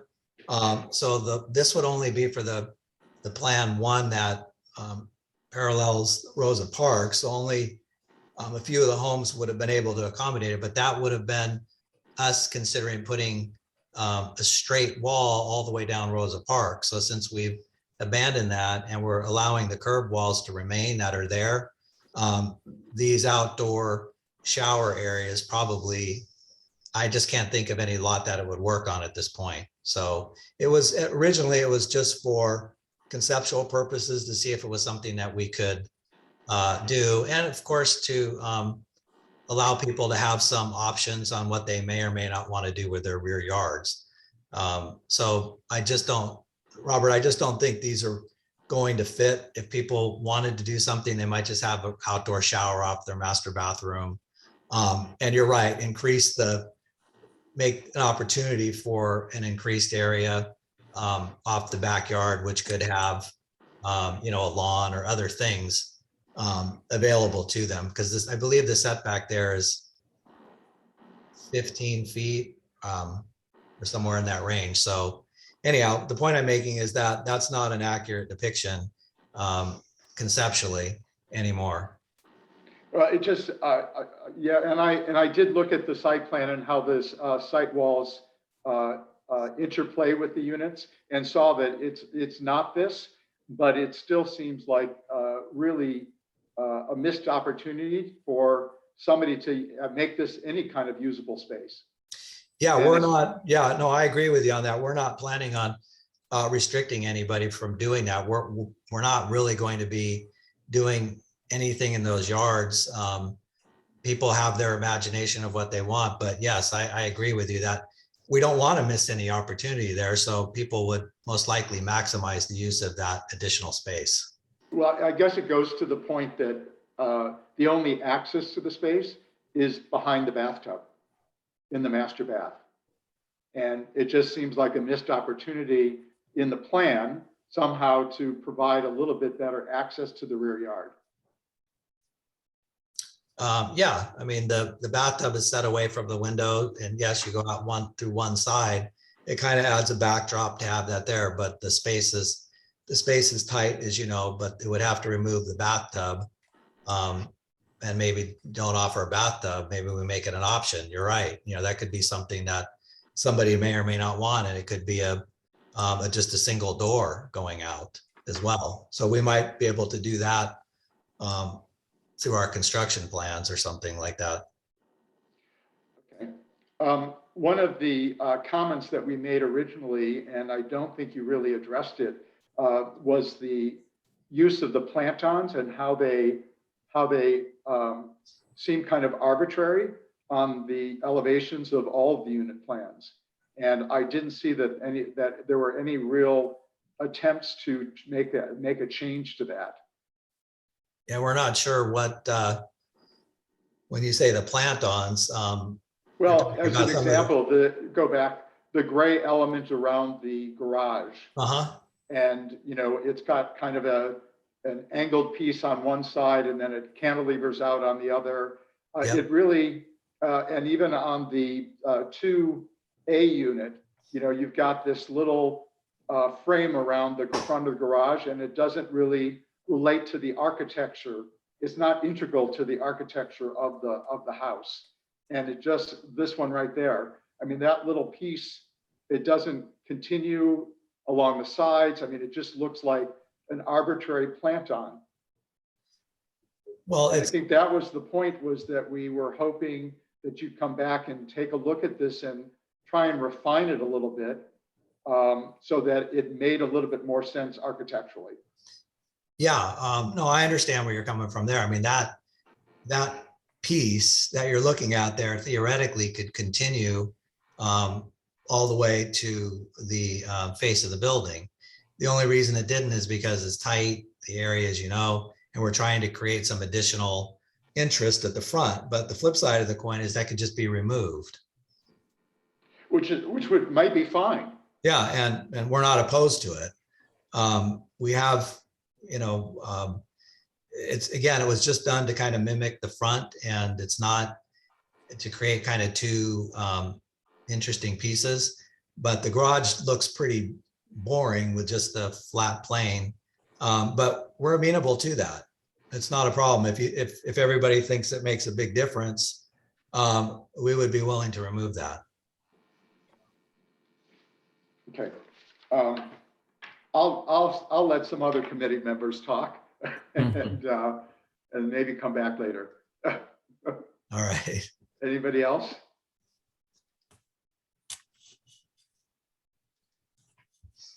Sean? No, not yet. Not yet. How about John Walsh? Nothing right now. Mhm. Okay. Oh, Robert, if I can bring up one thing that I forgot to mention, we did the clear story, the front elevation of the Plan 3. We were talking about, you had mentioned about taking advantage of the opportunity to put a window kind of above the cabinets. Right. And we were able to do that The handle. right there. So it seems like that works out pretty good for this elevation. There's another alternate front elevation of the Plan 3, and we could do that as well. Is he honest? Okay. Well, thank you. So that'll work.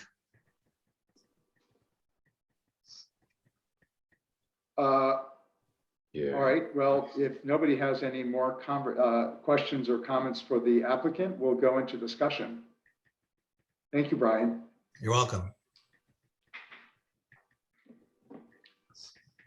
Anybody want to go first? Dan? Well, I'm gonna stick to my guns and still think that that cover would look better on the building lower, because I think, part of this is the architecture itself that we're looking at, and I feel strongly about that would look better lower. I know that they have the reasons why they want it up high. And the other thing that we had asked them to take a look at was the one structure, Plan 1V front thing that just kind of looked arbitrary, stuck on floating across the front of it. I know there are only 2 of them in the complex, but I still think that needs work. Edward, could you bring that one up, please? The 1B? Gate details. No gates on the front. Except it's trash enclosure. Grab it. Okay, 7-1. Will this one I do? think it's maybe it's Plan A then. It's the one with the wing across the driveway? Correct. Yeah. This one? No. No, Edward, it's 1A. Okay, yeah, right here. One that No, it's No, it's the one. That one. that one. I know from looking at the site plan, there's only 2 of these proposed, but I still just think that looks so heavy in the front of it. And I think it needs some work on it. It looks massive.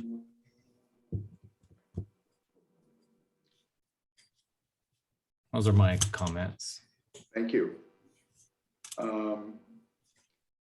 Anybody else want to go?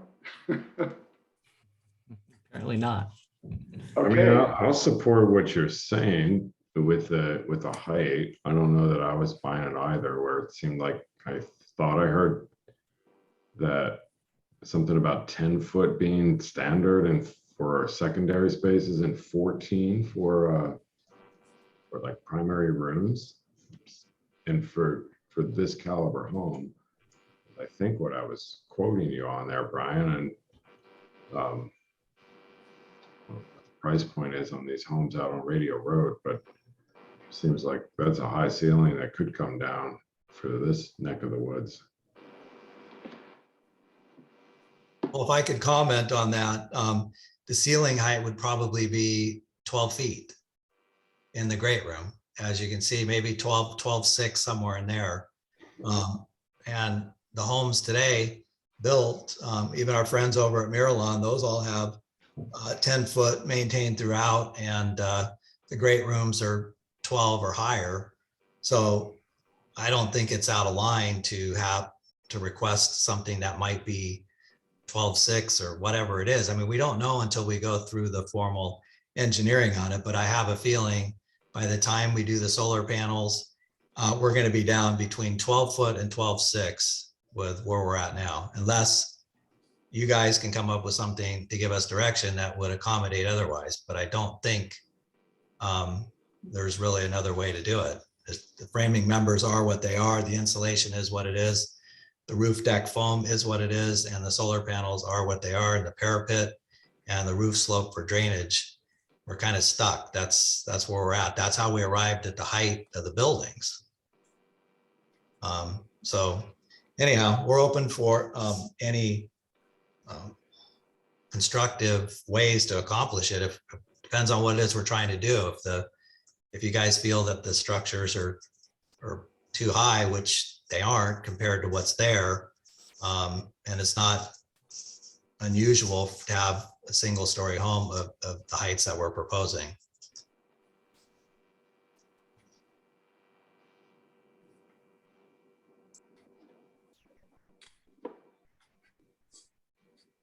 Okay.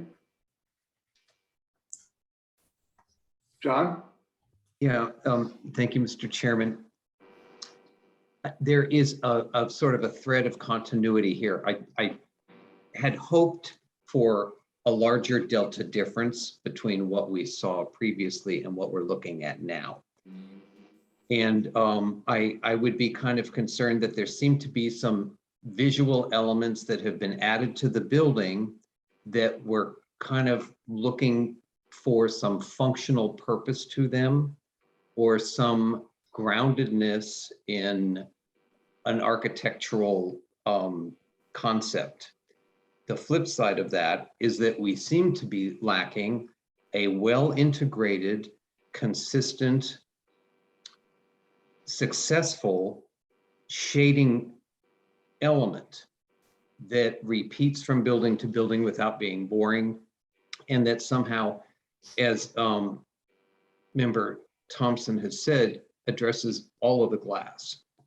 So, and you know, when I look in plan and I kind of see a entry door into the unit on the front loaded ones, I think we have some, this isn't one, this does have something over it, but in many cases there is no canopy or anything over the front door. It just kind of seems like these basic elements of soft residential usage and architecture need some attention here. I also, I think I would differ from the argument that you're advancing in terms of ceiling heights. There are a lot of elements that can drive the appearance of a ceiling height without a statistical number that you have to hit. If you flush frame your glazing right up to the window, you can make an 8-foot ceiling look like 11 feet, and people are clueless. I just think that there is a level of perhaps increased care on kind of working out some things like that, that there may be breaks in terms of the construction costs that you are able to uncover. Thank you. That's it, Robert. Thanks, John. Yeah, I agree with John's comments about expecting a little bit greater change from the last time in the terms of the elevations and how you're dealing with solar. I really don't think, I think the solution put forward was a simple tack on and really wasn't well thought out. I think the front elevations, this unit 1A with the, I'll call it a stealth wing across the front of it, is really a waste of money and does not enhance the architecture of the unit or the project. And I have issues on the other unit plans as well with the plantons. And I agree, you know, I think the buildings for the size, for being 1,500 to 1,700 square feet, do not require a 12 to 13 foot high ceiling in the great room, nor do I think you need 10 feet necessarily in a bedroom. To get, again, this is not South Palm Canyon, Palm Springs, I'm sorry. This is off of Rosa Parks, and I don't know what price point you think you can get for it, but I don't think that if the ceilings come down a foot or so, that it's going to change the impact of your pricing or marketing. Again, you're selling the view, and you're selling location, and a brand new unit. So I think those will more than compensate for a reduction in height. I agree with Dan's comment about the solar shading. I think it really needs to be looked at more carefully. The proposed extension, the shade element, would look better and probably function better if it were separating the sliders from the transom. So that's all I have to say. Anybody else? Can I make a comment? Yeah, absolutely. Yeah. There's a lot of design philosophies and a difference of opinion on art, which I value and respect from design professionals. So I don't know if it's fair to be getting caught up in what you may think of how these look. We've had an overwhelming response, and the one with the wing in the front, believe it or not, is our most popular plan. People would like to see more of them within the development. Most of you probably aren't familiar with my style. We've been enormously successful throughout the valley here, building some of the most I'm familiar. We're familiar. Some of the most exotic homes. And you may not agree, but that's what Palm Springs is about, you know, to kind of push the envelope and not do things that are ordinary. And that's what we're trying to achieve here.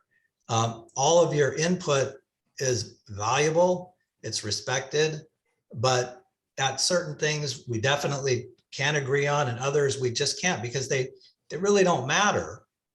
You're not living there. Scott's not living there. I'm not living there. None of you are, but people really are drawn to this. They like it. And I can have Scott comment on it. Alan and I have gone back and forth on all of your comments in the Planning Commission, and we've taken them very seriously. But again, we're trying to work with homes in an area. I mean, these homes would probably be better suited in an area that's a little higher end. So you have to realize that we're trying to help increase the values on that end of town by doing something nice. These homes are they're not cookie cutter tract homes. As you can see, they're a little bit more substantial. So I guess the point I'm trying to make is that if we could not get hung up on the art of it, the functionality, the homes will function fine, and really focus on things that make a big difference. We're completely amenable to it. And again, you guys have input on things that we may have overlooked and we agree on. But when someone says, you know, add some an overhang above the windows, I'm watching all these other AAC meetings with the other developers in town, and they're putting eyebrows above the windows. So I'm thinking that's what you guys want. Ordinarily, that's not something I would do, but my designs are already there. We've already gone through the Planning Commission. So without having to scrap the design and start over to make an integral structure, as you say, you know, it's not easy. But we're willing to any constructive criticism that we could modify without having to start over would be well received, and it would be something that we would gladly consider doing without a fight. Well, I think what the point I was making about you know, there's an integrity to architecture, and there's a reason. There should be a reason for things that are self-evident when you look at a building. And what I'm seeing proposed, I don't think has that. I think some of, and that's why I said some of these plantons look very arbitrary. The wing over the driveway looks very arbitrary. It's not part of people may like it, but it's not integral to the building. It's not, doesn't make sense. And long-term, I just don't think I think you're going to date yourself so quickly with what you're proposing. I don't think it's going to withstand the test of time. Well, it may or may not. There's homes that, as we all know. A simple revision will solve that. Yeah. I'm not going to argue with you about your plan. I think there are better plans out there, but I'm not going to argue with you about it. You can take those plans and you can make them look incredible. And there are elements of what you're proposing, which I think are terrific. And there are other elements that I think just don't work. And I don't think they enhance the building. I don't think they address solar issues properly. And you know, there are site plan issues, but that's already been, that is what it is. So.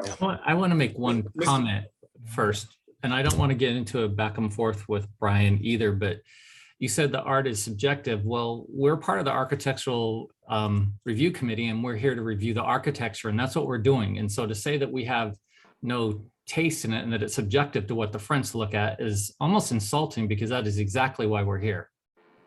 Well, that's not the context I was saying. What I'm saying is art is subjective. And when I'm presenting something to you that I think is well done, it's insulting to me. But the point is, I'm not trying to insult anybody. What we would need. But it's our job to review the architecture. I understand that, but we need direction rather than just saying, we don't think this works. You know, we're looking. Well, we were trying to give you direction, and you more or less told us that all our input was junk and that it was subjective. No, I said that. Mr. Chair, can I comment at this time, please? Yes. Yeah. So the code does limit the review times to 2, as you all know. What I would suggest, or what I would recommend to the ARC at this point is that the applicant indicated earlier that he indicated their willingness to work with a subcommittee to review the outstanding issues that are listed tonight. So what I may suggest at this point is for the ARC to consider perhaps moving this on to a subcommittee level, where I'm pretty sure that when we all sit down at a much more,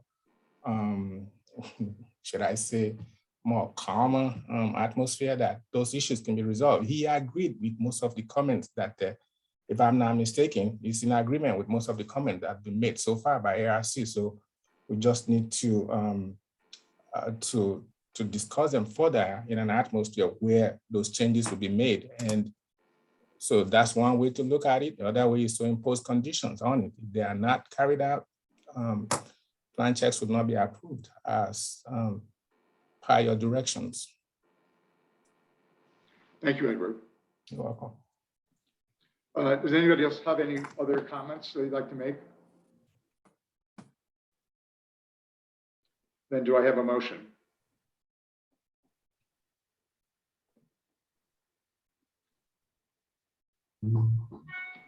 Okay. I'll make a motion that this be reviewed by subcommittee.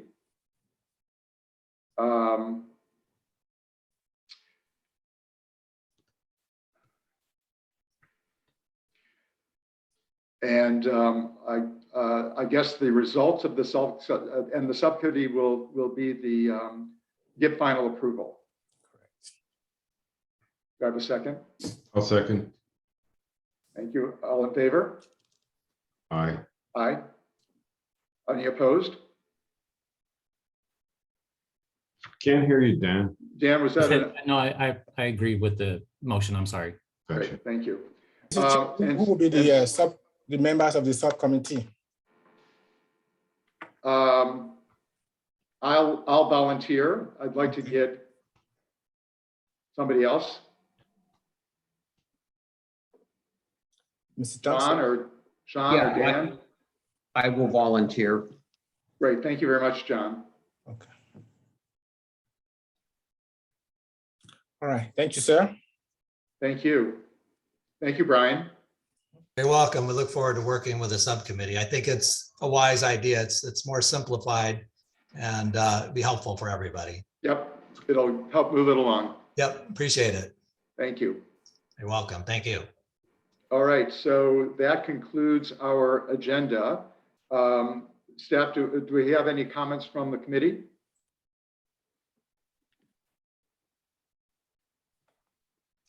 No? How about from staff? We may have a request to have a subcommittee formed for a specific project. So I'll probably reach out to you, Vice Chair Rotman, and probably Chair Jakeway on that. But other than that, nothing else to report. Thank you. Great, thank you very much. We are concluding at 7:40 p.m. Thank you, everyone.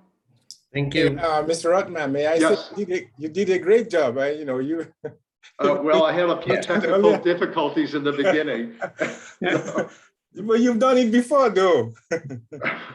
Thank you. All right, thank you. Have a good sir. night. Appreciate it. All Bye, right. everybody. Thank you. Bye.